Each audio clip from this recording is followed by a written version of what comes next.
Hey guys, today we're doing a quick OpenCart review and answering the big question, is it still worth using in 2025? Let's get into it. OpenCart has been around forever, and the big advantage in 2025 is still the same. It's free, open source, and super customizable. If you want full control over your store without paying monthly subscription fees like Shopify, OpenCart gives you that flexibility. But here's the catch. Customization takes work.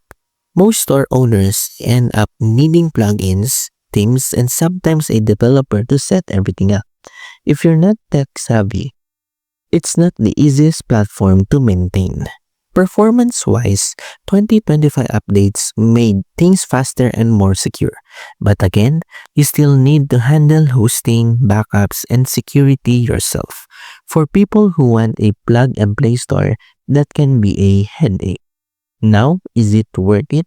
If you're a budget-conscious seller, a developer, or someone who wants full control over how your store works, OpenCart is still a solid choice.